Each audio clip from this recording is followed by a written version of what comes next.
I want you to stop whatever you're doing and imagine this for a second. You open your phone, tap into your 401k app, and for the first time in your life, you see a number that starts with a 1 and has 5 zeros after it. $100,000, 6 figures, your 6 figures. Maybe it happened faster than you expected. Maybe it took you 10 years of grinding. Maybe the market just ran hot and your balance crossed that line last month without you even noticing. Either way, it happened. And here's what I want you to hear right now. Before you tell a single soul, before you mention it to your spouse, before you bring it up at Thanksgiving, before you post anything, screenshot anything, or say a word to the guy in the next cubicle, do not say a thing, not yet. Because what happens in the next 6 to 12 months after your 401k hits $100,000 will either set you on the path to retiring wealthy or quietly destroy the very momentum that got you here. And I'm not talking about the stock market. I'm not talking about a crash. I'm talking about you, your decisions, your blind spots, the traps that swallow people whole right at this exact moment. Here's what most financial channels won't tell you. This milestone is one of the most dangerous moments in your entire retirement journey, not because of what's in the market, because of what happens inside your head when you see that number. I've watched it happen over and over, and today I'm going to give you the 7 moves you need to make the second your 401k crosses $100,000. The first move is the one I already told you about, and I want to go deeper on it because people underestimate it every time. Keep your mouth shut. Tell absolutely no one. I know that sounds harsh. You've been grinding, sacrificing, saying no to vacations, brown bagging your lunch, maxing out your contributions, and now you've got something to show for it. Of course, you want to celebrate. That is a completely natural human impulse. And that impulse will cost you if you give in to it. Here's why. The moment the people around you know you have real money in your retirement account, 2 things happen. 1, the requests start. A cousin needs a loan. A friend has a business idea. A family member is behind on rent. They don't know the money is locked in a tax-deferred account until you're 59 and a half. They just know you have money. And 2, your own psychology shifts. Once you say the number out loud, it starts to feel real and permanent. You stop treating it with urgency. You stop watching it like a hawk. The quiet anxiety that drove you to save in the first place, that anxiety is actually a tool. Don't silence it too soon. So celebrate privately. Take yourself to a nice dinner. Write it down in a journal. Tell your mirror. But for now, the fewer people who know your net worth, the better. This is the foundation every other step in this video is built on. The second move is the one that the financial industry absolutely does not want you to make. Open your 401k and read every single fee you are paying right now. I'm serious. Pull up your account. Find the expense ratios on every fund you're holding. Find the administrative fees. And if you see any number above 1%, I need you to understand what that actually means in real dollars. The Department of Labor has actually published a warning, a formal government warning, that fees can substantially reduce your retirement savings. They are legally required to tell you this. Here is what that warning looks like with actual numbers. If you have $100,000 in your 401k today and you never add another dime, which you will, but stay with me, a 1% difference in your annual fees means you could lose 28% of your final balance by the time you retire. 28%. On a $100,000 balance that compounds for 20 more years, that difference can represent well over $50,000 in lost wealth. Wealth you earned. Wealth that was quietly skimmed off the top every single year while you weren't looking. Some of the actively managed funds in your plan are charging you 1.5%, even 2% in annual fees. Meanwhile, a simple S&P 500 index fund inside the same plan might charge you less than 0.1%. And the research shows that most of those expensive active funds do not beat the cheap index funds over the long run. You are paying a premium for underperformance. At the exact moment your balance becomes big enough to matter, you need to audit what it's actually costing you to hold what you're holding. The third move is one nobody talks about because it sounds like the opposite of what you're supposed to do after a win. Do not increase your lifestyle. Not yet. Not for at least 6 months. When your 401k hits 6 figures, there's a very specific psychological event that happens to most people. They start to feel rich, not act rich, not spend recklessly, just feel rich. And that feeling is subtle, and it is dangerous, because what it does is it quietly lowers your sense of urgency around saving. You don't add the 3% contribution increase you are about to make. You don't throw extra money at your debt this month. You tell yourself you've earned a little breathing room,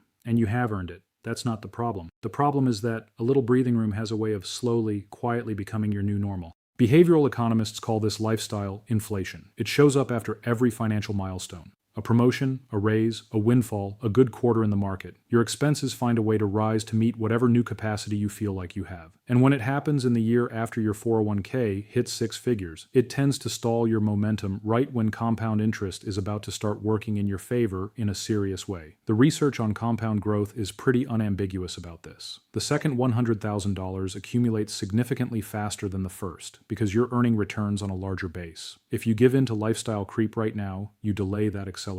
If you protect your contribution rate and keep your head down for even 6 more months, the math starts to work for you in ways it couldn't before. Keep your life looking exactly the same as it did before you hit that number. Same rent, same car, same routine. The money machine you've built needs fuel right now, not a vacation. The fourth move is to stop ignoring your contribution rate and start treating it like a living document. Here's a number that stunned me when I first saw it. According to data from Fidelity, the average 401k millionaire in America is 59 years old and has been contributing to the same plan for 26 years. 26 years of consistency, not genius investing, not market timing, not finding the next big stock, just showing up every paycheck for 26 years. Now here's the question I want you to sit with. What is your current contribution rate, and when did you last change it? For most people, the answer is, I set it when I first got this job and I haven't touched it since. That is a problem, because the IRS keeps raising the contribution limits and most people don't follow. In 2026, you can put in up to $24,500 into your 401k. If you're between 60 and 63,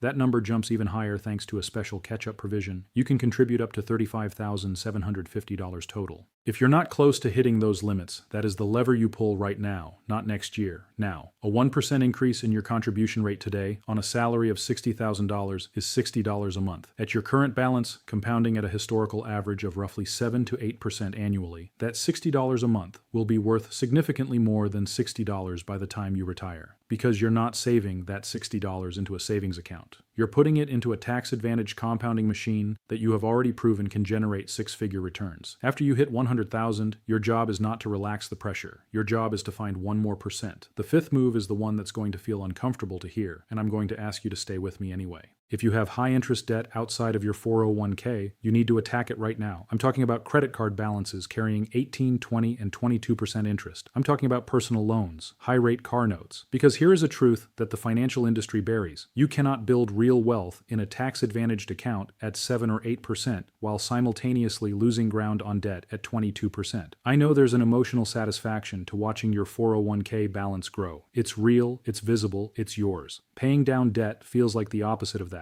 Like you're just getting back to zero. But the math is clear. A guaranteed return of 22%, which is what you earn by eliminating a 22% debt, beats almost any investment you can make inside a retirement account. Paying down that credit card is the single best guaranteed return available to the average American household. The order I'd suggest is this. Continue contributing at least enough to capture your full employer match. That's 100% instant return, and nothing beats that. Then, direct every additional dollar toward your highest interest debt first. Knock it out. Then your second highest rate. Then once the high interest debt is gone, redirect that monthly payment back into your 401k contributions. You will be shocked at how fast your balance accelerates when you're not burning fuel on both ends at once. The $100,000 milestone is a reset button. Use it like one. The sixth move is about your investment allocation, and this is where I need to be direct with you, because most 401k participants at this stage are making one of two critical mistakes. The first mistake is being too conservative too early. I see this constantly. Someone hits 6 figures in their account, suddenly feels like they have something to protect, and shifts heavily into bonds or money market funds. They're trying to keep what they've built. But if you're in your 30s or 40s, you have 15, 20, 25 years before you need this money. Moving to a defensive posture that early doesn't protect your wealth. It slows it down. Historically, the S&P 500 has returned approximately 10% annually over the long run. A money market fund is not going to come close to that. Locking in safety at the expense of decades of growth is a mistake most people only recognize in hindsight when it's too late to course correct.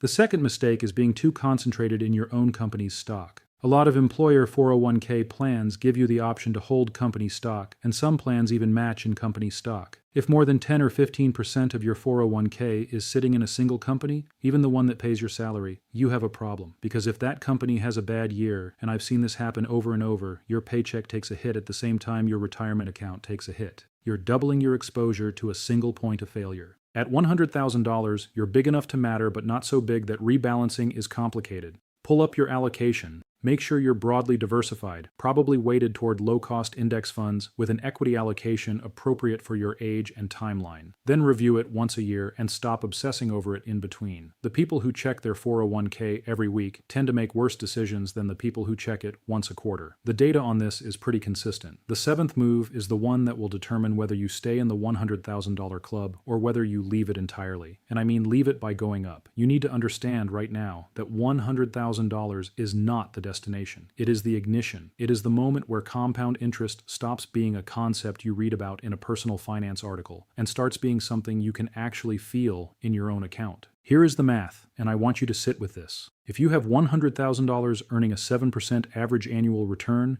and you never add another penny, the account doubles to $200,000 in roughly 10 years. Doubles again to $400,000 in another 10. That's $400,000 in 20 years without a single additional contribution. Now, imagine you keep contributing. Imagine you increase your rate by even 1%. The trajectory bends dramatically. The fidelity data on 401k millionaires tells us something important. The average person who hit $1 million in their 401k started early and stayed consistent for 26 years. They didn't time the market. They didn't find some secret investment strategy. They made $100,000 and then they did not touch it, did not brag about it, did not let it get drained by fees, did not cash it out when times got hard, and did not stop contributing. They just kept going. That's the whole strategy. That's the entire secret. You protect the engine. You fuel it consistently. And you let time do the heavy lifting. I want to leave you with something that reframes this entire conversation. Most people in this country think about retirement the wrong way. They think about the number, how much they need to have saved by the time they stop working, and that number matters. But what actually matters more is your savings behavior, your habits. Whether you treat a six-figure 401k balance like an invitation to relax or like proof that the strategy works and you need to push harder. Real financial security is not about buying things. It is not about a lifestyle. It is about waking up one day and knowing that your money will outlive your working years, that your family is protected, that an emergency is a disruption and not a disaster, and that when your body tells you it's time to stop, you actually get to listen. You've crossed $100,000. Most Americans never get there. You did.